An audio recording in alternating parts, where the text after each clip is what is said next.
At the old building when we were on Stalker Road, I took it upon myself to try to do something about the pew Bibles that we had.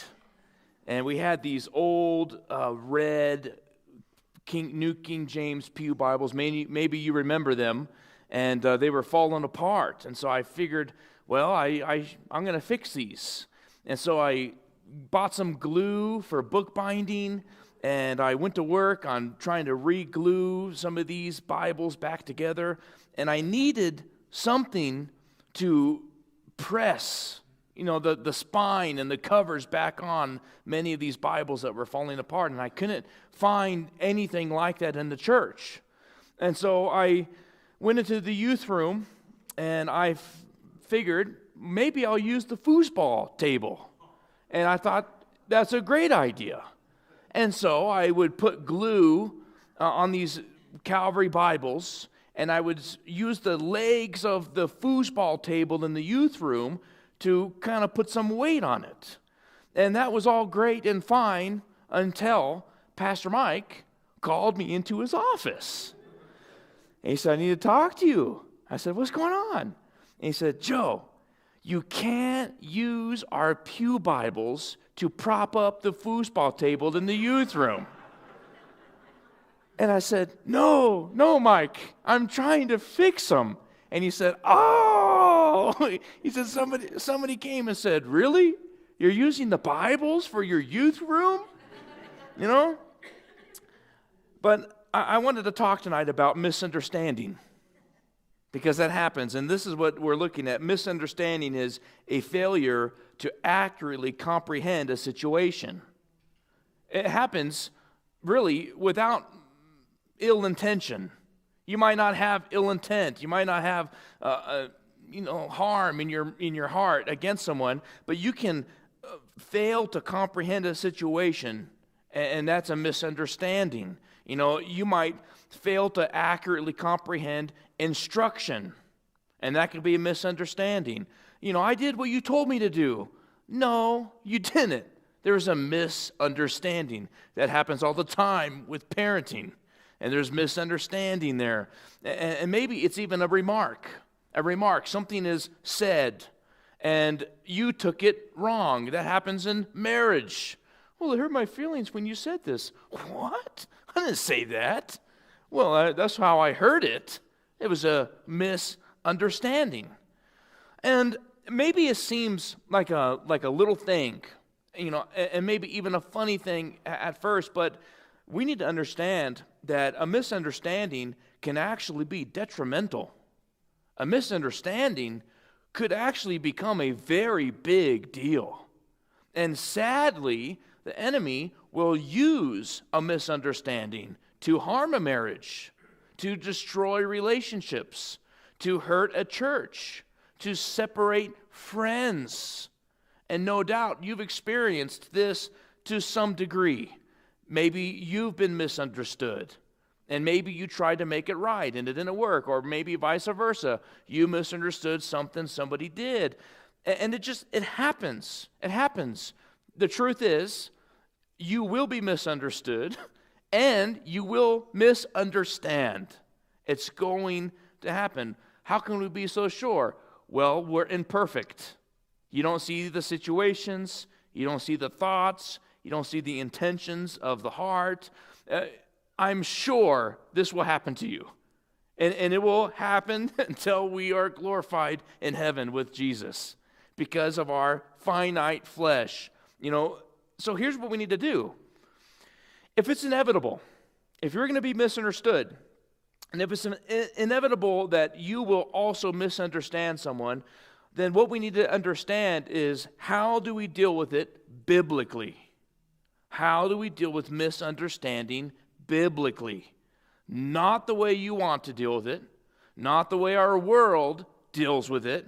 How do we address it in a healthy way? And I'm so thankful that Joshua chapter 22 exists, because it might seem a little silly, but it's very important. There's some depth. Joshua 22 is proven to be successful with dealing with misunderstanding. This is a biblical proof. This will work. If we follow the pattern that we see in the Bible in Joshua 22, a lot of things could be cleared up. A lot of hurts could be healed. So here's what happened. We read the first 4 verses, and Joshua is now saying to these very specific tribes. He's talking to the Reubenites, the Gadites, and the half-tribe of Manasseh. And these are tribes who, in Numbers chapter 32, wanted to settle on the outside of the promised land. And we talked about this in some length and detail, I don't know, maybe a year ago, maybe even longer. It's been a while. Numbers 32. And our conclusion when we studied this, when we did, was that this was probably not a good idea. They wanted to establish land on the outside border of what God had provided. And there's debate on whether or not that's good or not. It seems like there's a lot of evidence that points to it was not a good idea. And there's many reasons that we can look to say that, but that's not really what we're doing tonight. What we're doing tonight is we're kind of coming back to that conversation. They wanted to have their livestock, their families settle on the other side, the Transjordan, the other side of the Jordan River. And so Moses said, listen, that's fine. You guys can do that, but you need to fight with your brothers. You want to stay on the outside of the Jordan? Fine. But you are still required to go into the land with Israel and help them take the land. Help them conquer the land. And this all took 7 years. So we're talking about a conversation that happened 7 years ago. That is staggering. It's been 7 years since that conversation was had. Again, I think this might be maybe another tally mark that you would put on the negative side of this idea. This doesn't seem to be a good idea. Everyone else was at Gilgal and Shiloh, and everyone else had a camp, and no doubt they would have been able to regularly return to camp and see their families. But it doesn't seem to be the case with these eastern tribes. And it's very possible they haven't seen their families for 7 years. Just an idea of why it wouldn't be good. And yet, Joshua says in these first verses, you did everything Moses told you to do. This is good. You kept your word. 7 years you've been fighting with Joshua. 7 years they've helped the tribes west of the Jordan conquer their enemies. And they were completely obedient to do so. So it's starting off very good. Everything's great. So he says at the end of verse 4, now therefore, return to your land, go to your tents, go to the land that you have. Again, this was from Numbers 32. This was land that was conquered and distributed to those tribes, these eastern tribes. They are now fulfilled. They fulfilled their oath. You gave your word. You did it. Go back to your families. So verse 5, Joshua says, but take careful heed that you do the commandment and the law which Moses, the servant of the Lord, commanded you, to love the Lord your God, to walk in all of his ways, to keep his commandments, to hold fast to him, and to serve him with all your heart and with all your soul. So Joshua blessed them and sent them away, and they went to their tents. I just thought it was so interesting just to take those 3 sections right there. What did he tell them to do? He's blessing them. He's dismissing them. And he tells them to do 3 things. We can probably preach a whole sermon on those 3 things just there. Number 1, take careful heed to do the word. Could we not spend all evening on that? Take careful heed, close attention to detail, so as to avoid harm. You don't want to be hurt. You don't want to hurt someone or something. Take heed. You're watching. You're noticing. Could that be said of you in your life? Are you taking careful heed to the word so as to avoid harm? And then the second thing, he says, take heed to the word. Number 2, love God. You know why this is important? Because biblically speaking, love is a choice and not your emotions. This isn't something you accidentally stumbled into. This was a decision that was made by you. I am choosing to love. And this is a biblical foundation for marriage. You choose to love your spouse. If they're not very attractive at the moment, you choose to love them. If they have morning breath, you choose to love them. If they wronged you, hurt your feelings, you make the choice to love them. This is something we get from God. We don't know how to do that outside of the Lord. And so he commands them.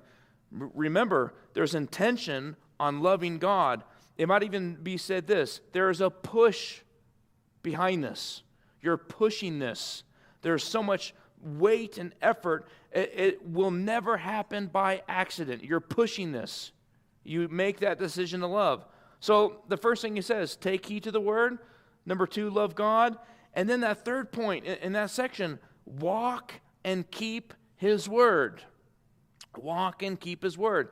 This deals with the idea of integrity and walking with God in the private life. So that first point we looked at, take careful heed to the word, really highlights their corporate submission to God's word. All together, their community. What we would say is, Calvary Chapel of Big Bear, together we must take heed to the word. When we gather together, when we are assembled, and our leadership structure, our elders, our leaders, our teachers, all of us corporately must take careful heed to the word. That's very important. But this third point deals with your life. What about when you go home? It's great you're here tonight, but what happens when you leave? You are to walk and keep the word in your private life, in your personal life. I love this. I'll read this quick note from David Howard, a commentator, and he said this: the verbs in Joshua 22 verse 5 give a comprehensive picture of what a proper relationship God includes. He says to love God, to walk in his ways, to obey his commandments, to hold fast or to cling to him, and to serve him. These were to be done not as a matter of external conformity, but with all of your heart and all of your soul. I love that. He's just making the same observation. Isn't this what it means to be a Christian? You love his word corporately, you love his word privately. You seek to know him. You make the decision to love him. So verse 7, it reads, Joshua 22 verse 7, now the half-tribe of Manasseh, to the half-tribe of Manasseh, Moses gave possession in Bashan. To the other half, Joshua gave a possession among their brethren on this side of the Jordan westward. And indeed, when Joshua sent them away to their tents, he blessed them, and he spoke to them. And he said, return with much riches to your tents, with very much livestock, with silver, with gold, with bronze, with iron, and with very much clothing. Divide the spoil of your enemies with your brethren. So, verse 9, the children of Reuben, the children of Gad, and half the tribe of Manasseh returned and departed from the children of Israel at Shiloh, which is in the land of Canaan, to go to the country at Gilead, to the land of their possession, which they have attained according to the word of the Lord by the hand of Moses. I just thought there's so much richness in just these verses here. Return with the riches to your tents. Their faithfulness to God was overwhelmingly rewarded. They were so rewarded for doing what they did. And they were rich. God allowed them to gain that. He allowed them to be wealthy, to take that spoil back with them across the Jordan. But their obedience was so blessed, and it was blessed literally, materially. They were materially blessed. We're not preaching a prosperity gospel out of this, but it is true that their obedience to God, he blessed them in abundance with material wealth. And isn't God this good? I mean, just think about these things. He gave them land. He gave them freedom, fresh air, They're not running from Pharaoh. Their enemies were defeated by their hand. There's victory. There's that satisfaction of winning that they're carrying with them. And now they get money. And now they get gold and clothing to fill their home, to fill their lands, more than they could have ever planned. It is so good to follow the Lord.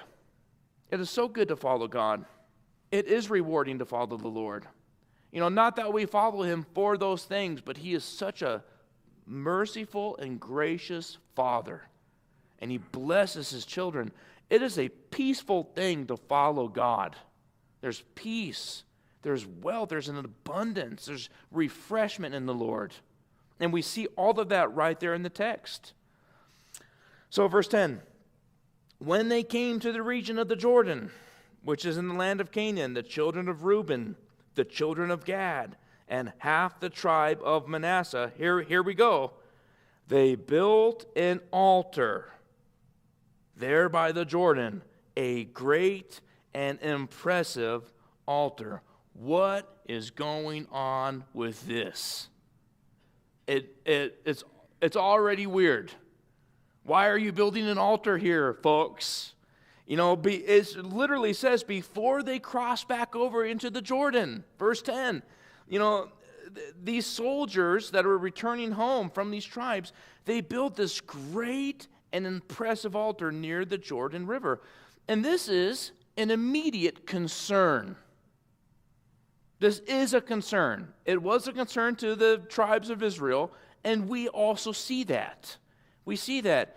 The Lord commanded them in the book of Leviticus that they are to have one place of worship, not multiple. That was how the pagans worshiped. They would have multiple altars, multiple idols, multiple places to worship. Not so with Yahweh. Yahweh would be worshiped in the way he said to be worshiped, in the place he said to be worshiped. But it's not going to be in your yard. It's not going to be in your uncle's yard. It's going to be at the place where God would determine. You would come to him to worship. You're not bringing him home, like the pagans did. And so right away, this is odd. They're building an altar. Before they crossed over into their land, they build an altar so big it can be visible. They want it to be seen. They want it to be recognizable. So verse 11, here we go. Talk about misunderstanding. It's getting worse. And the children of Israel heard someone say, isn't that how so much of misunderstanding starts? I heard someone say this. Israel heard someone say, behold, the children of Reuben and the children of Gad and half the tribe of Manasseh, they built an altar on the frontier of the land of Canaan in the region of the Jordan, on the children of Israel's side. And when the children of Israel heard of it, the whole congregation of the children of Israel gathered together at Shiloh to go to war against them. This is so accurate to how we deal with misunderstandings. I heard someone say, it's time to go to war. Let's do it. Hey, so-and-so told me, we're done. Let's go to battle. I'm going to rally up the troops. And so when news gets to Israel, notice there's no discussion here. There's no discussion. There's just this immediate action that takes place. At least that's what we read in the text.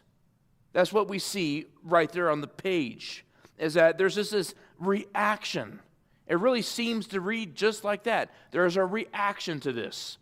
They heard it, they're reacting. Proverbs chapter 18, verse 17, the first one to plead his cause seems right until his neighbor comes and examines him. You hear wind of something going on, and you react to it. And maybe it seems to be absolutely certain. The information you received seems so certain until you hear the other side, until you actually talk to these tribes or you talk to so-and-so, or you actually investigate what's going on. But that's not really how we like to do things. We like to take up arms, and we like to say, let's go to war. We heard it said from someone who told me, who saw something, time to fight. And this is a reaction. Did you hear what Reuben and Gad and Manasseh did? A reaction is really this. This is what it means. It's action based on stimulus. Or you might say action based on feelings. Something makes you to feel upset. Something makes you to feel enraged. Something makes you to feel very angry. I cannot believe Reuben and Gad and Manasseh have the audacity to do this. There's feelings involved. And listen, if you're led by the Holy Spirit, you're actually called to respond to things, not to react. But response takes a mature position, one of prayer, one of thought. You're not rolling with the first thing that comes to mind. You're not immediately sharpening the sword, going to war against your brother. That's what's happening here in Joshua 22. You're calm, you're reasonable.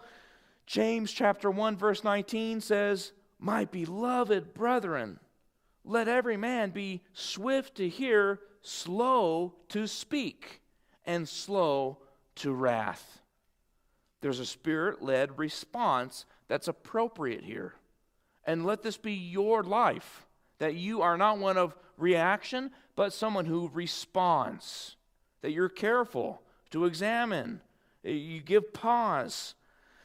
So, they gathered to make war against their own brothers. I mean, this is heartbreaking. You're fighting side by side with these guys for 7 years, and now you're going to go and kill them? It's interesting. But this is how we do it. This is human nature. And here's why this is such a big deal, by the way. Just to give the tribes of Israel a little bit of grace. The reason why this is a big deal is because this is what God's law said, that there is one tabernacle. And at this point in time, it was actually at Shiloh. So Shiloh was the place to worship God, not according to where you want to build an altar. This isn't we worship God on our terms. We're going to do it how we want to do it. Not at all. That's not how God instructs us.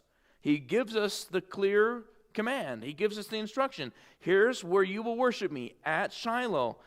And so when they hear, oh, they're building an altar to worship God on their side? No, that's wrong. And so there's some credit there. So they gathered together at Shiloh. Notice who's missing from this. I just think this is interesting. I'm not sure if it means much, if anything at all. But there's no mention of Joshua. He's not consulted. They didn't go knock on his tent. They weren't saying, Joshua, what do you think we should do? It's just interesting. He's left out of the equation. Their leader, Joshua. So, where's Joshua? I'm not sure. He's not here in the text. And so there's this seemingly spontaneous response, this automatic reaction. They feared this altar, is wrong. So they're going to war. We see some good in this. I think maybe the good you might pull from that is they are ready to stand with God. That's commendable. No doubt. We see that. The tribes of Israel, they're willing to stand with God even if it means standing against their own brothers. So let's be fair. That's a commendable position. You want to stand with God. No matter what else happens, I will be with God. Great. That's good. That's right. But there should have been some conversation, you would think. There should have been some investigation that would have been had here. The conversations should have been present before they assemble an army to kill their brothers. Again, here we go back to assumption, misunderstanding. Assumption, if you're taking notes, is this. It's believing something is true without verifying the facts. Misunderstanding comes from assumption. You believe something is true without verifying the facts. Israel almost destroyed itself here. Look at this. This is so wrong. This is of satanic design, to turn brother on brother, to turn them inward. It's satanic design. And they almost killed one another because they interpreted action without seeking explanation. Do you see how important this is? Once again, we're coming back to how we started. You will be misunderstood, and you will misunderstand someone.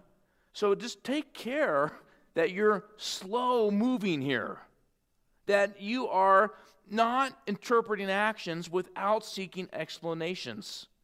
You know, sometimes we get offended when a text message goes unanswered. But don't assume. You have literally no idea what's going on the other end of that line.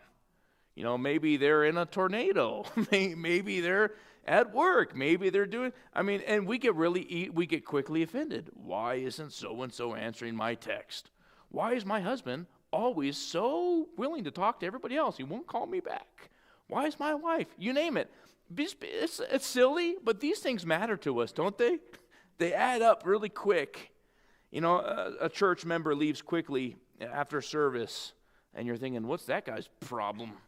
He must be convicted. You know, you don't know. Like, we do that. You know, somebody doesn't greet you. Oh, man, guess we have beef. I didn't know about that, but fine. We do that. And immediately, your mind writes a false story. That happens. Your mind is very creative, is it? It's powerful. It writes a narrative, it writes a story. So many wars begin in the imagination before they begin in reality. It happens in the mind. You know, misunderstanding is powerful because tragically, assumptions tend to spread faster than truth. And that's a tragic thing, but that's the nature of our world. It shouldn't be so of the Christian. It shouldn't be so of Israel. It shouldn't be said of the church.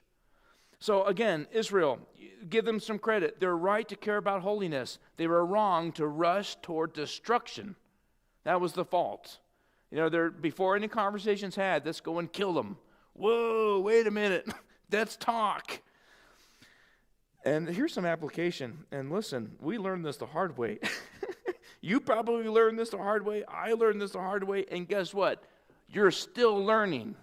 We're still learning. But a couple things. Don't assume someone's motives. Seek the facts before you react to something. Refuse to gossip. Just some points we're pulling from this. Talk to people, not about people. How much could be avoided right there in that statement? You talk to people, not about them. You know, and we build communication. It's okay that we're not good at it. Let's grow in it, though. Let's start becoming better. Let's learn how to do it. You know, when you're first married, you might not be good at this. That's all right. It maybe even is to be expected. But learn how to talk to each other. You have to communicate. So, verse 13. The children of Israel sent Phinehas, the son of Eleazar, the priest, to the children of Reuben, to the children of Gad, to the half-tribe of Manasseh, and to the land of Gilead. And with them 10 rulers, one ruler from the chief house of every tribe of Israel. And each one was the head of house of his father among the divisions of Israel. And so they came to the children of Reuben, to the children of Gad, and to the half-tribe of Manasseh, to the land of Gilead, and they spoke with them, saying, Thus says the whole congregation of the Lord, what treachery is this that you have committed against the God of Israel, to turn away this day from following the Lord, in that you have built for yourselves an altar, that you might rebel this day against the Lord? Is the iniquity of Peor not enough for us, from which we are not cleansed till this day, although there was a plague in the congregation of the Lord, but that you must turn away this day from following the Lord? And it shall be, if you rebel against the Lord, that tomorrow he will be angry with the whole congregation of Israel. Nevertheless, if the land of your possession is unclean, then cross over to the land of the possession of the Lord, where the Lord's tabernacle stands, and take possession among us. But do not rebel against the Lord, nor rebel against us by building yourselves an altar besides the altar of the Lord our God. Did not Achan, the son of Zerah, commit a trespass in the accursed thing, and wrath fell on all the congregation of Israel, and that man did not perish alone in his iniquity? So this kind of takes maybe we would say, a good turn here. No mention of Joshua, but Eleazar, high priest of Israel, it's good to get him involved. And so instead of immediately attacking here, although they're ready for war, Israel sends Phinehas and leaders of the community to confront these tribes. And you might even say this is one of the healthiest moments in this chapter. This is where things become healthy. This is a good way to deal with it. You know, biblical confrontation is when you lovingly address a concern for the purpose of restoration, clarification, but never humiliation. You're not going to biblically confront someone to crush them, to put them beneath you, to make you seem more godly, mature, or wiser than they are. That is a wrong way to do it. That's how we do it, but it's wrong. You want to do it biblically, there's going to be a loving addressing of the concern. Hey, here's where all the tribes of Israel are telling me what's going on here.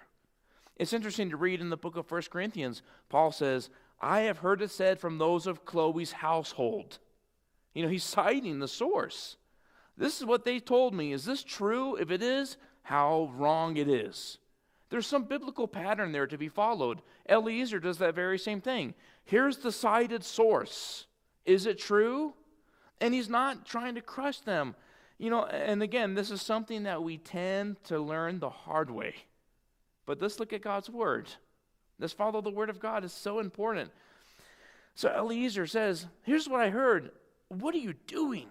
If this is true, this is treachery. You know, they really thought this altar that was built by the Jordan, they intended to worship God and sacrifice on this altar. That's what it looked like. And there was no communication. They just built an altar. What are you doing?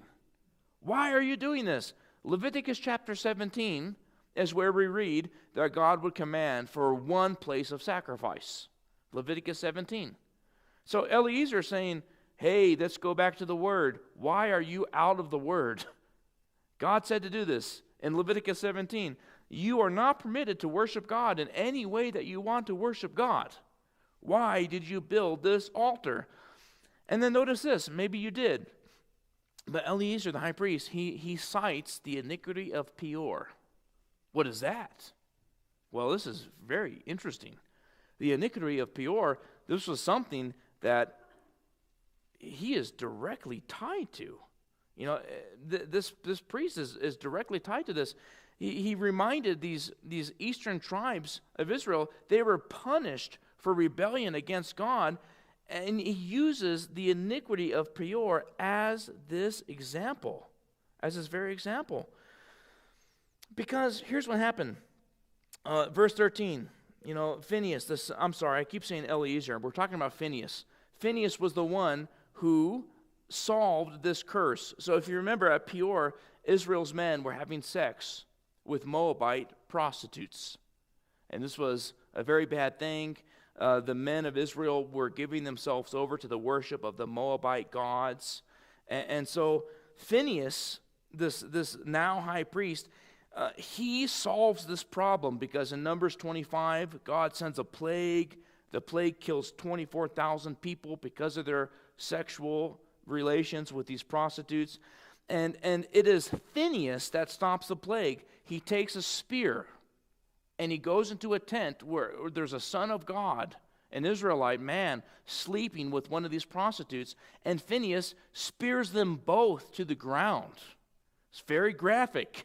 It's what the Bible said in Numbers 25. And this plague ceased because the high priest Phinehas solved it. He was obedient to God. And so Phinehas recalls that very instance. He says, don't you remember? I was there. I remember. You want to disobey God again? Remember what happened. You know, if you're in sin, this is wrong. And then I don't know if you caught that at the very end, but he also mentions the sin of Achan. Don't you remember what happened to Achan? He's looking at verse 20. Did not Achan take accursed things? And we looked at that in some detail in Joshua chapter 7. Achan had hidden things he took from the conqueror of Jericho. Idolatrous things, accursed things into his tent. And so Israel, they would have remembered these things. You know, Peor and Achan, there's sin that affects the whole community.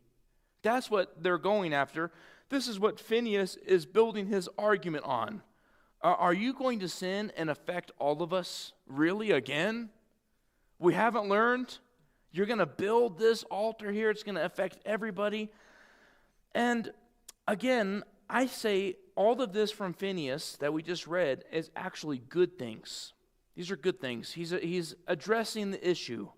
You know, and maybe a point of application that you can take home is it's okay to address an issue. It's okay to address an issue. If there's something clearly out of place or there's something not aligning, maybe you're acknowledging, I'm misunderstanding something. There's something that I'm seeing that doesn't look right. Can we talk about it, friend? And maybe there's more pieces to the puzzle here. That's all right. That's really what Phinehas does. And he speaks with humility.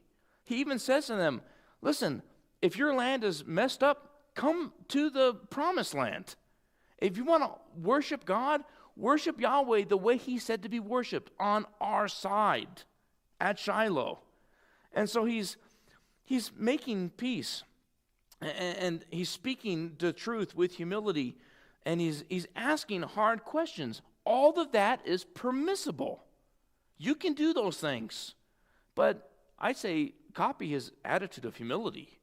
And he's very careful, he's very gentle, and you can hint there's restoration that's attended here.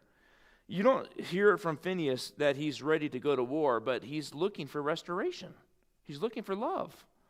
So verse 21, here we go. Here's the other side of the story. This Proverbs 18 fulfilled right in front of our eyes. The children of Reuben, the children of Gad, and half the tribe of Manasseh, they answered, and they said to the heads of the divisions of Israel, the Lord God of gods, the Lord God of gods, he knows. And let Israel itself know, if it is in rebellion, or if in treachery against the Lord, do not save us this day. If we have built ourselves an altar to turn from following the Lord, or if to offer on it burnt offerings or grain offerings, or if to offer peace offerings on it, let the Lord himself require an account. Isn't this an interesting response? It's very humble, isn't it? They're literally putting themselves in their positions. They're saying, listen, if this is really as you say it is, then you have every right to tear us down. If we're worshiping God in an unhealthy way, if this was really our intention, you have every right to come against me. What a position. You know, again, we're looking at biblical ways to address misunderstanding. Humility is a core. There's a core here of humility. And so they believed, you know, they're building their defense. You have misunderstood us. We're not doing that. And if we were, you would be right. But we're not building this altar to worship Yahweh. They're going to explain what it is. But I think here is a point. You know, when you're misunderstood, your first refuge is God. They cited God first and foremost. Hey, this is between us and God if you're right. We will answer to God if you're right. You know, when you're misunderstood, take refuge in God. Why would you do so? Because he sees all of it. He knows all of it. He knows what no one else does. He knows the heart. And sometimes God's people, we need to be satisfied with just that alone. Do you really care about pleasing everyone? About everyone thinking highly of you? Or are you content with God seeing the truth? And that's almost their appeal if you read that. They're saying, listen, God knows what we're doing here. God knows we are not in error. We're not wrong with Him. And if we were wrong, you would be right to do what you're doing. But they're right with God. They recognize even, maybe you would say, the rightness of these other tribes taking action. If they really understood, we're building an altar to worship God on our terms, that would be so wrong. And you would be right to come against me. And so they're acknowledging you're right in your initial conclusion, but we need to clear up a misunderstanding. And I love that. They're really putting themselves in the place of the other person. They're putting themselves in the shoes of the opposition. Listen, I know what maybe you're thinking, and you would be right to conclude what you're concluding, but you need to hear the full story. That's humility. How do you deal with opposition or misunderstanding? Put yourself in the other person's shoes.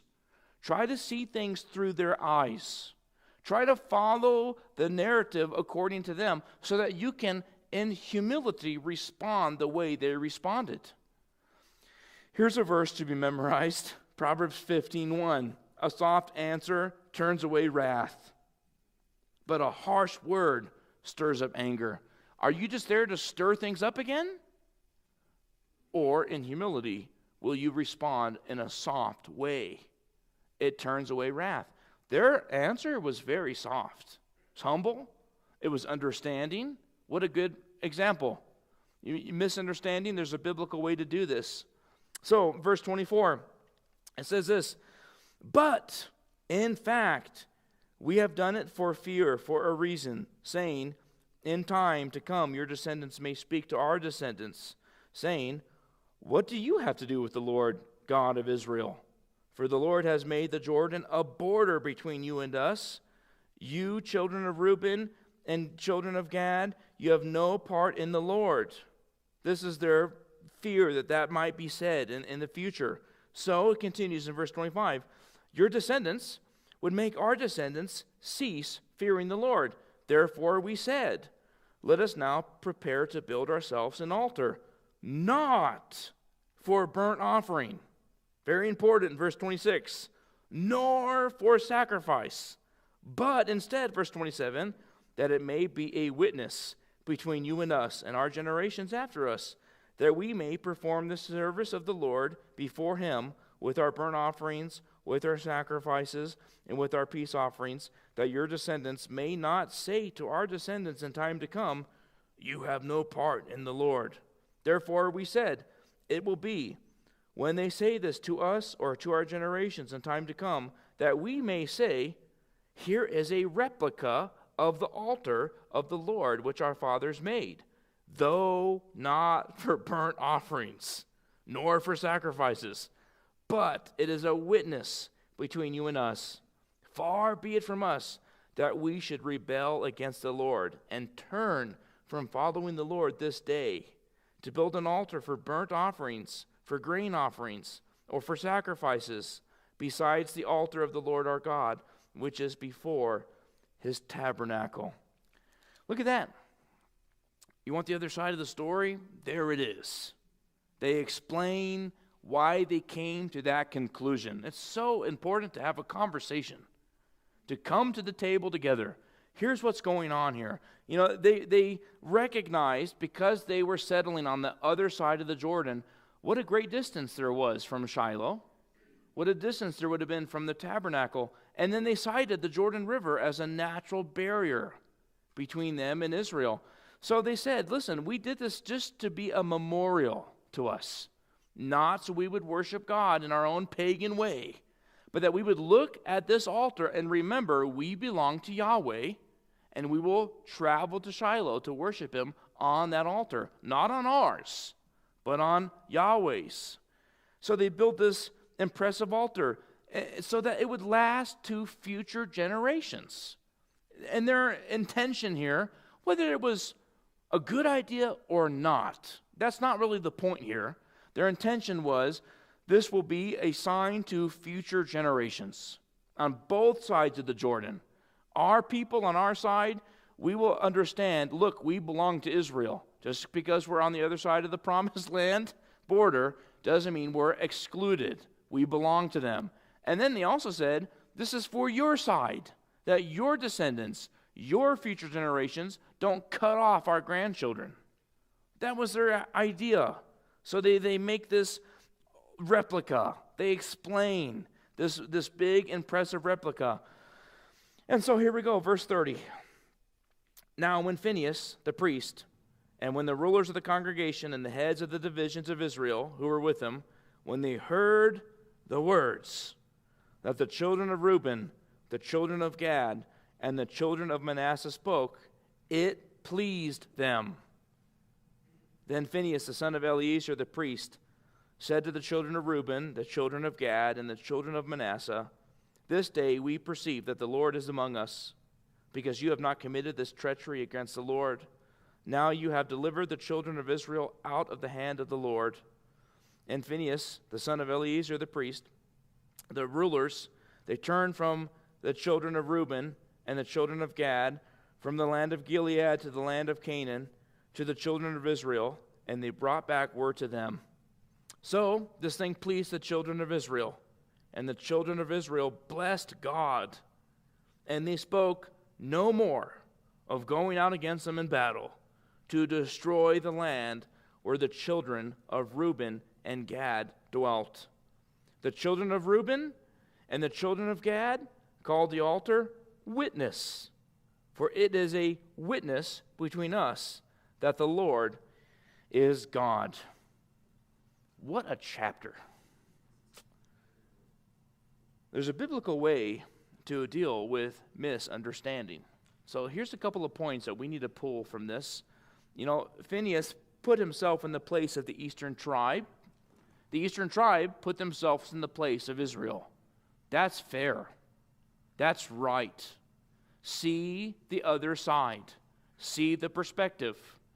Don't sharpen your swords yet. Maybe we can have a conversation. And guess what? When Phinehas heard their perspective, their idea, it made sense to him as well. We're not talking about whether or not this was a good thing or a bad thing. It wasn't violating Leviticus. It wasn't something that they would worship on. It was just a replica, a monument. We'll leave it there. Phinehas thought it was a good idea.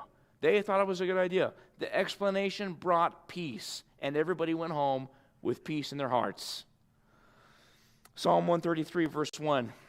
Behold, how good and how pleasant it is for brethren to dwell together in unity.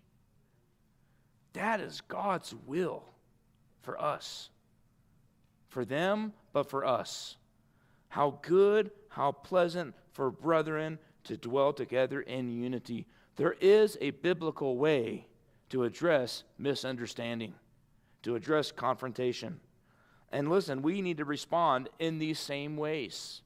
You know, just a couple things.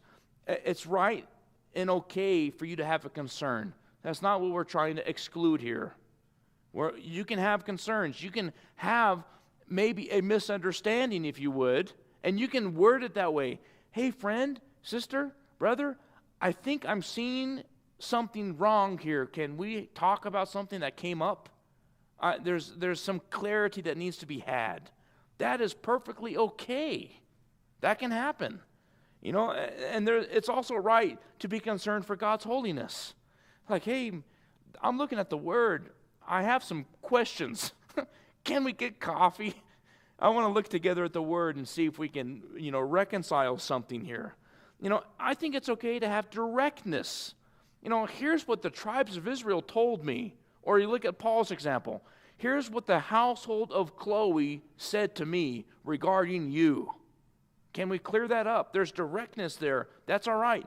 It's good to have love and courage at the same time. That's all right. It's okay to attempt reconciliation before fighting. That was a good point that we can pull from this. Before they crossed over and just started slaughtering their brothers, they sent Phinehas. They said, can you go and talk to them? They sent representatives of the tribes. Go and talk to them. See what's going on. And I don't think that there should be a confrontation if you're not willing to help. If you're not willing to have a conversation, there's willingness here to help. They even said, listen, if there's something wrong with your land, let us help you. Don't build an altar. Come to our side. If you're worried about worshiping Yahweh, then come and live with us.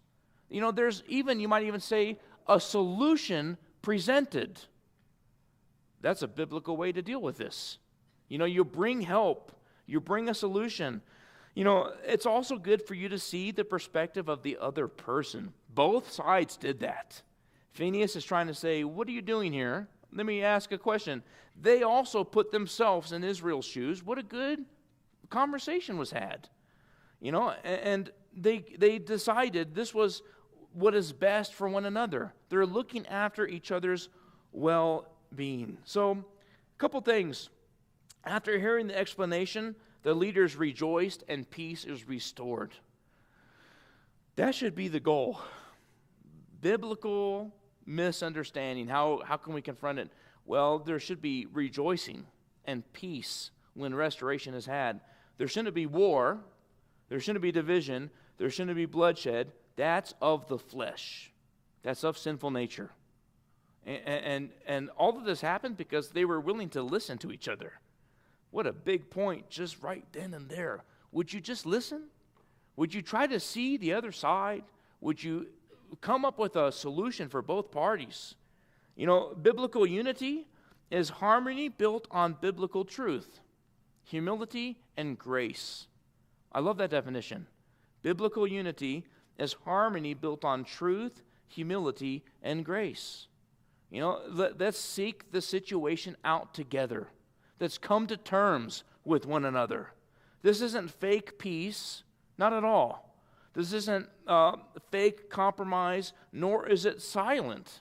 But it was something that produced a good result. And there was unity here. And there was truth with grace. Truth without grace is harsh. And we can do that. I need to tell them the truth. They need to hear it. Yes, and you need grace. Because we are all a bunch of, we're sin. We sin. You misunderstand. You judge. You're too harsh. You need truth with grace. God's given you grace. He requires grace of you towards others. So truth without grace is harsh. But also, you would say this, grace without truth is compromise. Neither are ideal, but both are necessary. We need both. Truth and grace. Augustine of Hippo famously said this, you know this. He said, quote, in essentials, unity. In non-essentials, liberty. And in all things, charity. Listen, we go to the Word. We're not going to come against God. If you have a brother or sister that's in direct contradiction of the Scripture, that's really a problem between them and God. So we're not saying, you're right, we could just rip that page out. You're right, let's be friends. No, don't do that. He says in essentials we need to have unity. In non-essentials, though, liberty. There's a lot of non-essentials that we get caught up in. And churches fight and divide, and we have all kinds of crazy divisions over non-essential issues. So Augustine of Hippo, he says, in all things charity, in all things grace. There's a wide margin there for you to have a different view on eschatology or a different view here, or you have a different direction here. Have grace. Have a lot of grace. Come together on the essentials, but have grace on the non-essentials. Here's some points of application. So we can drive home tonight and we can say this, listen before casting judgment. Proverbs 18, go and find out the other side. Go and find out the other side. And take all of that into consideration. I think you can say this, biblically speaking, there should be a pursuit of reconciliation. That should be pursued. There should be attempt at that. And when there's not an attempt at that, or when one or both parties refuse, it's sad. It's not God's design. You fight for truth and love together. Do you know you can do both of those things? You can be truthful and loving. That's what you're called to. Be truthful and loving. You are someone who is bringing peace into the family. Is your family dividing over silly things? Do everything you can to bring peace. Don't compromise. Not so. But bring peace as much as possible, as much as depends on you.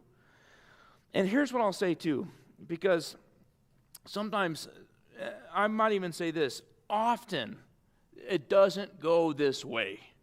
This is what the biblical way of dealing with this is. It doesn't go this way though, sadly. And at the end of the day, what I loved about Joshua 22 is both parties desire to be right with God. Did you notice that? So I think at the end of the day, we take that home with us. At the end of the day, I need to be right with God.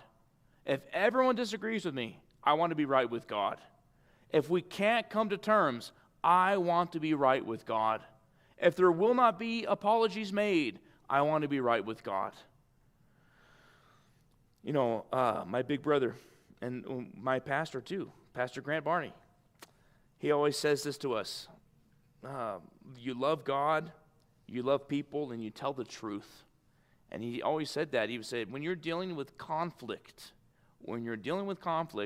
you follow those things. And Sam, he renamed it Chat GPT. God, people, truth. I love that.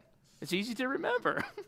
Love God, love people, and tell the truth. And at the end of the day, you are responsible for those three things.